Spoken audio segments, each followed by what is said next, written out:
Hey guys, Fat Man Outdoors.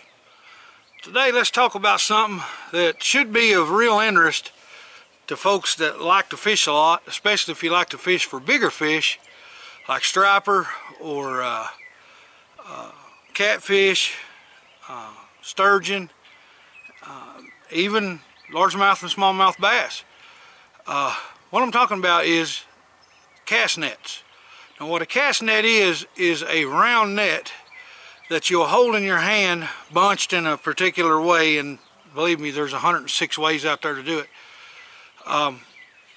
And you'll use your graph or even by eye if you see fish breaking, and you'll throw this net in on top of them, let it sink to the bottom, and then pull it up, and it has lines on the inside that make it close up like an umbrella upside down and captures the bait fish inside, and then you can just pull the net back out the way it was when you started by reaching and getting hold of a part called the horn and shake the bait out of it into the floor of your boat or into your cooler or your bucket or whatever you've got. But what I want to do first is, before we look at throwing a net, I want to go over the basic parts of a net. Everybody may not know, and some of this is important to know. The first thing is the rope, okay, or known to most people and to the manufacturers as the leash, okay. Now on the end of this leash there's a loop on almost all of them that's made in the factory. Now you think that is made to go around your wrist like so, okay, and it is. It can be used that way. A lot of folks, however, will make a loop doing that, okay. They'll reach through that loop, get a hold of the line, pull it up, make another loop. That way when it pulls down it gets tight and it makes a noose. Now if you live in my area, if you live in Kentucky or Tennessee or some of the northern states, I'd say that's fine. You know, you could probably do that, it'd be all right. And now if you get in areas where you think there could be sturgeon or even really big catfish, I would kind of be leery of that. If you throw this thing in on top of a 7 or 8 foot sturgeon or a 8 or 10 foot alligator, sorry about my dog's noise, that was a pretty good inlet to the alligator though. If you throw this thing out on top of an 8 or 10 foot alligator or 80-pound catfish and you startle it, it's leaving town. And I mean on the express train, it's getting out of Dodge. That whole net around it is made out of about 12 or 14-pound test line, and he's not going to bust through it. But he's going to take it with him. And if this is noosed to your arm, he's going to take you with you too, okay? So there's a company out that makes the little neoprene band. I don't have one here yet. I've got one on order, and because of the season, you know, it's spring, everybody's backdating stuff, so it's probably going to be another couple weeks before I have mine because my old one broke. It got weathered and left out, and I guess just the sun and the weather did it in, and when I tried to put it on, it just popped in two. So it's an elastic band. It'll hold to your wrist good, and if something happens and something grabs that, it'll pop off. It won't jerk you in the water, okay? Whereas with this rope, if you've got something big enough to pull you through the water attached to that, if you ain't got a knife handy to cut it while you're in the water, you're going with him, and that could be a bad thing. Now the next part of this operation is the swivel. Now catfishermen are used to seeing stuff like this, maybe quite not this big, as you can see compared to my thumb, the size of that swivel. That's like a shark swivel or a marlin swivel.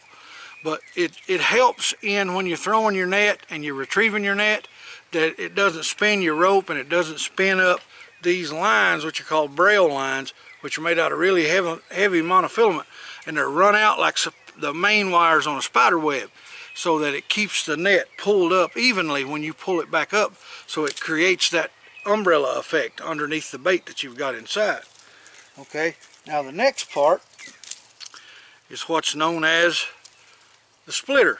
Okay, this black piece right here is called the splitter. Now what it does is, in most, now not all nets are going to have this, the better made nets are going to have it.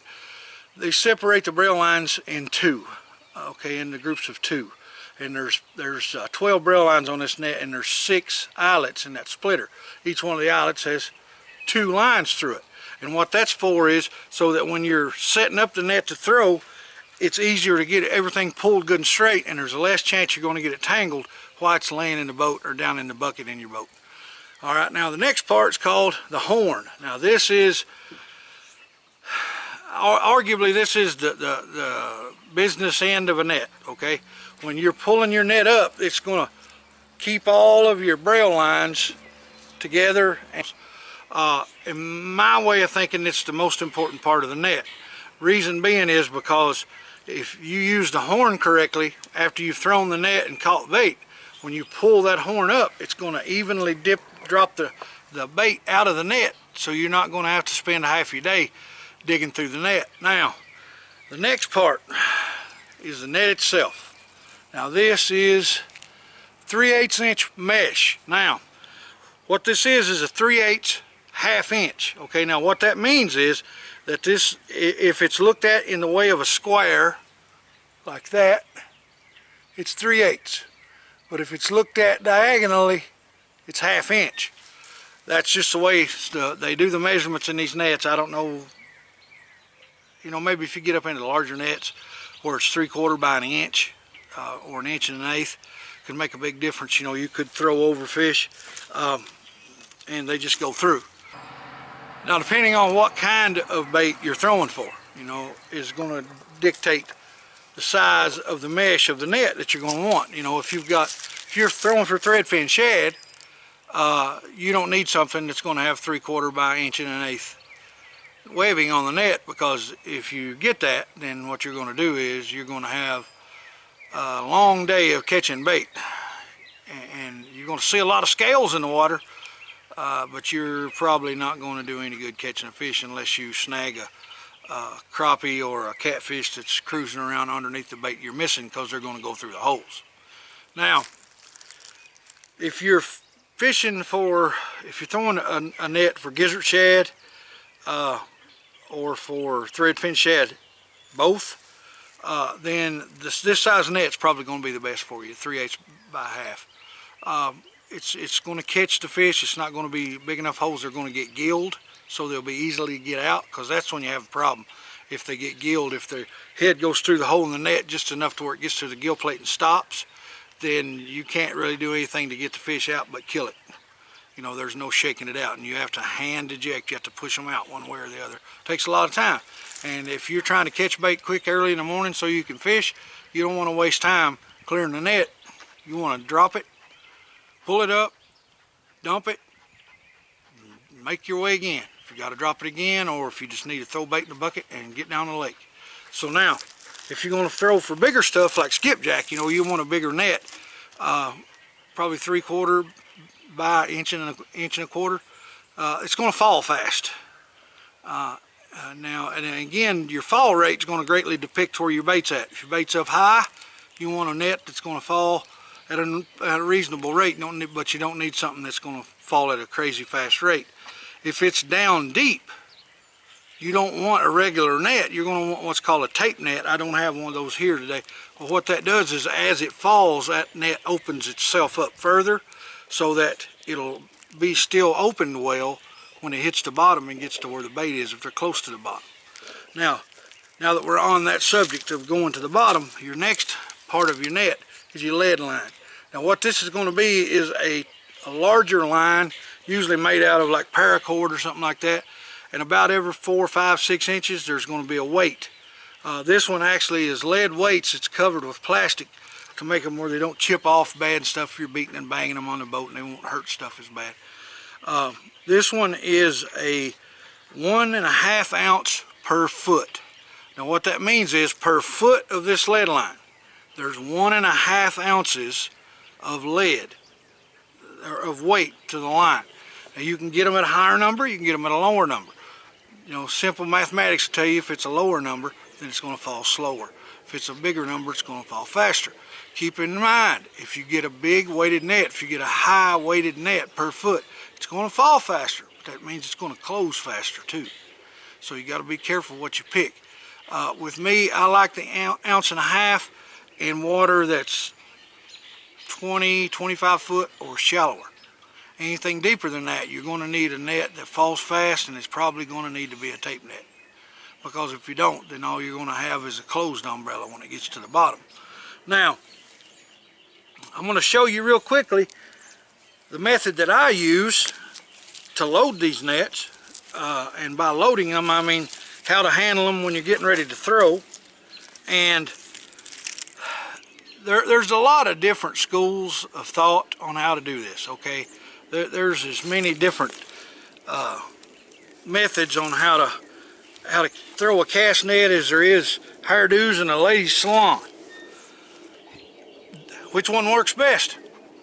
All of them, okay? I haven't seen anybody that posted a video of a method on how to cast these nets that didn't catch fish, that wouldn't cast the net. You should not have to be a rocket scientist to throw a cast net, okay? It's pretty simple. So let's go over it right here, real close up. I'm not going to throw it from where I'm at because I'm sitting down, but I'm going to show you how I load it up. Now, again, if I had my neoprene loop here, I'd be using it. I wouldn't do this. But for now, for that purpose, I'm going to pull through and make the loop, the alligator dinner loop, and that way it won't fall off my wrist.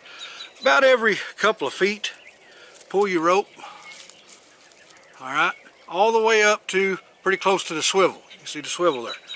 Now you'll want to pick up the horn. I'm going to stand up and shake this net.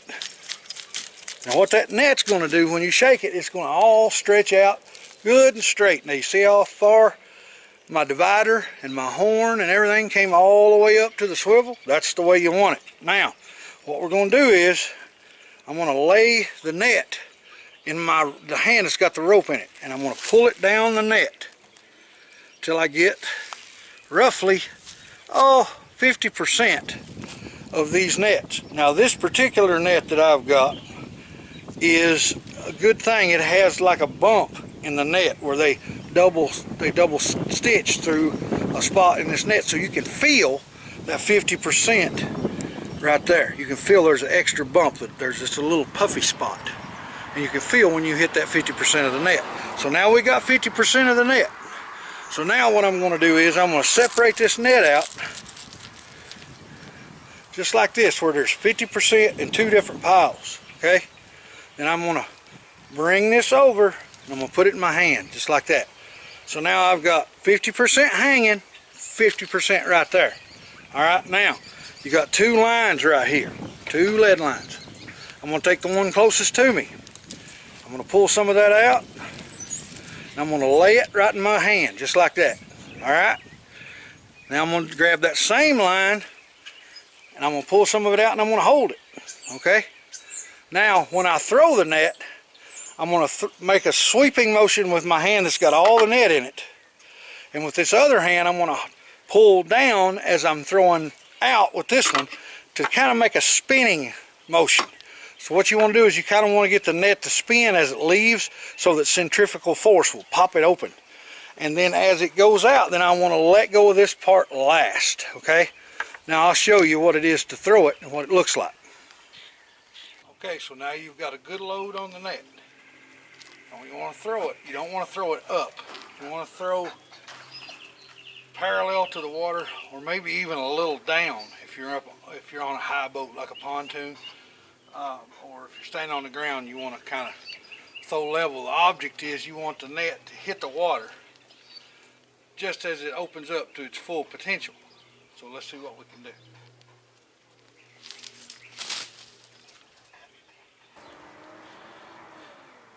Alright, you're going to slide your hand with the rope in it about halfway down.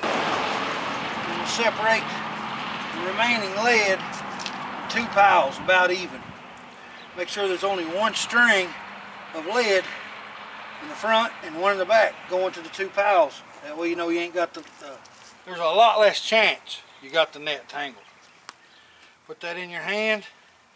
It's going to look just like that. Alright, now you're going to get this back line, put on your hand like that. Going to get the back line again, picked up just like that. When you throw, you want to sweep around. You want to pull down with this hand, flick over with this hand. Just like that. That's all you need to be able to do, guys, to catch you some bait. Put shad, gizzard shad, threadfin shad, maybe even some skipjack if you can find them. And easy way to get a lot of bait quick. But you gotta learn how to throw these nets and learn where to put them. We'll talk about that some more in a minute. Alright, so guys, it's a pretty simple thing to throw one of these nets. It just takes a little practice. If you're not getting great at it, if you're not throwing what they call pancakes, don't worry about it. Just keep practicing. Now, this method that I showed you just now, I like to call this method the 50-50-51 dry method. Now, every other method that you watch, and I'm not saying you can do this method with a 14 or 16 foot net. I'd say that'd be hard. This method that I just showed you, the 50-50-51, you'll stay dry throwing this net. You throw these nets a few times in the end of February, 1st of March, and it's 40 degrees outside and the wind's blowing, you'll know what I mean on how important it is to stay dry. All the other methods you'll see, it's going to put part of your net's going to be over your shoulder, okay? And that they work. Don't get me wrong, I'm not saying they don't, they do. But the thing about it is after you throw that net the very first time, if you have to throw that net more than once. Oh, I heard a turkey. Oh, right over there where I'm going to be hunting too. Big Tom just gobbled. It's okay, buddy. You got just a few more days. But anyway, back to what I was doing. The other methods that's going to have you putting part of this net up over your shoulder, after you throw the net the first time and bring it back in, you're going to get wet. And I mean, you're going to get real wet. If you got to throw the net 3, 4, 5, 6, I've have thrown the net 10, 12 times before you get enough bait to fish for the day. You're going to be soaked. Now, if it's 40 degrees outside and the wind's blowing and you want to fish all day, you better bring you some good rain gear if you're going to throw that net. But this method that I just showed you, the 50-50-51, none of the net ever comes above your waist. The only time you should get any water on you at all, you may get some on your pant legs if you let the net bump into you, but that's entirely up to you. If you watch what you're doing, you won't never get none of it on you. But now another thing to remember when you're throwing these things, watch your balance. If you're in an aluminum boat or a fiberglass boat that doesn't have carpeting, watch your step. Take your lead foot, which is going to be your offhand foot, not your throwing hand. Put it out in front of you, pointed toward where you're going to throw. That way when you throw, your front foot will catch your weight. And just watch your footing, because you can slip and fall, maybe even go in the water. And again, if you got that Gator Lunch bracelet on, something bad happens, you may not get out of that. But guys, there you go. I just want to get this video out real quick. I'm going to try to do a fishing video tomorrow, weather permitting, because I don't know how long I'm going to be down. Wednesday, back to the heart doctor to get a heart cath done, maybe a stent put in. We don't know yet. He won't know until he gets in there. Hopefully he can find out what's happening and get it fixed, because man, I'm telling you, it's even just doing this video was rough on me physically. It's really, really hard on me. I don't have no energy, and I get so dehydrated that I don't understand. I drink water probably a couple gallons a day. I don't drink soda, and I even drink, I've got myself on one large Gatorade a day, and I'll get so dehydrated that my lips will crack, my mouth will get so dry I can't hardly speak. But tomorrow, or Wednesday rather, y'all keep me in your prayer, because they're going to try to go in. It's weird, they're going to go in through my wrist to do a heart cath. Most folks always say they go in through your leg through that artery, but now this doc's going in through my wrist. And I don't know how long it'll be before I can reel a fishing line in, because it's going to be my right hand that they're going in, and that's the hand I need when I fish. So y'all pray for me. See you on the next one. This is the Fat Man. I'm gone. Hey guys, if you liked the video, hit subscribe, Don't forget to click that bell so you get notifications the next time we put out a video. Appreciate you. It's the Fat Man. I'm gone.